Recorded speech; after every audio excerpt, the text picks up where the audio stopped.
ब्रह्मा बाबा की विशेषता ये थी कि हमेश हमको अपने से ऊंचा दिखता था।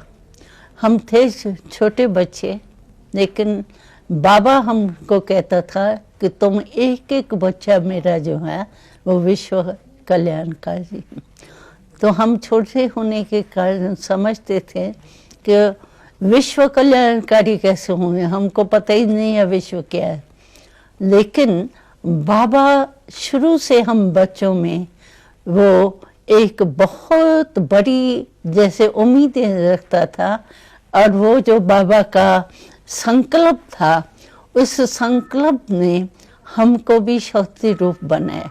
और बाबा की विशेषता ये थी कि कभी भी किसी के प्रति, समझो हम बच्चे हैं तो वैरायटी तो थे ही, लेकिन बाबा उनकी बुराई न देख करके अच्छाई की तरफ खुद करके दिखाता था।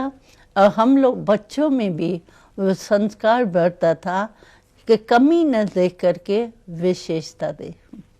और बाबा की यही ट्रेनिंग बहुत एक वंडरफुल थी कि कभी भी बाबा कहता था कि तुम ये नहीं बोलो कि मुझे ये आता नहीं है, मैं ये नहीं कर सकती हूँ, मैं जानती नहीं हूँ।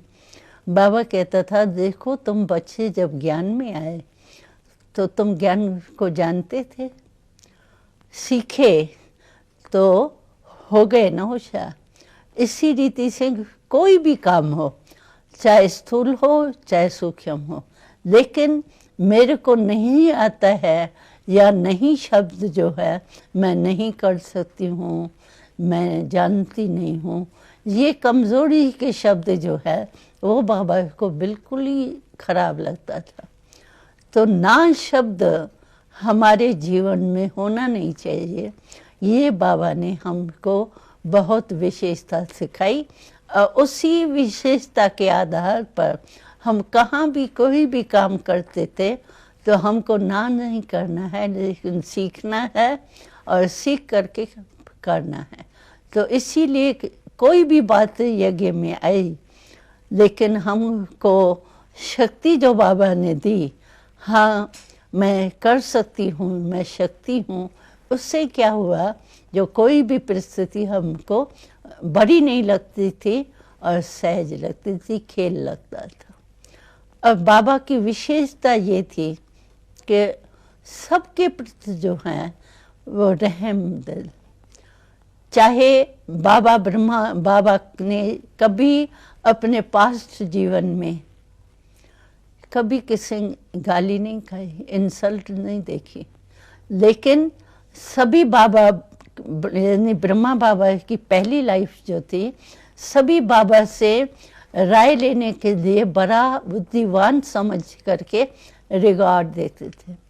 लेकिन ज्ञान में परमात्मा की प्रवेशता के बाद बाबा के ही संबंधी बाबा की इंसल्ट करते थे, गाली देते थे। लेकिन हमने देखा कि बाबा को कभी भी गाली नहीं लगती थी। बाबा कहता था बच्ची ये अज्ञानी है ना, तो अज्ञानी के ऊपर वैसे है, इसीलिए उनके ऊपर रहम करो, ईर्ष्या नहीं करो, घृणा नहीं करो। ज्ञान में घृणा शब्द होता नहीं है। तो हमने देखा बाबा ने गालियाँ भी ऐसे सहन किए, ऐसे सुनी जैसे कि महिमा सुने। एक रस स्थिति जो है निंदा स्थिति में समान, वो हमने देखा। बाबा हमको ऑल राउंड बनाने चाहते थे, इसीलिए बाबा ने हम लोगों को शुरू से सब काम सिखाया। यानी बगीचे में काम करना वो भी सिखाया, और नौकर सब कुछ करे, हम शहजादियों माफिक चले, वो भी अनुभव कराया। लेकिन बाबा सब कुछ सिखाने के बाद भी ऐसे लगता था जैसे एकदम न्यारा और प्यारा।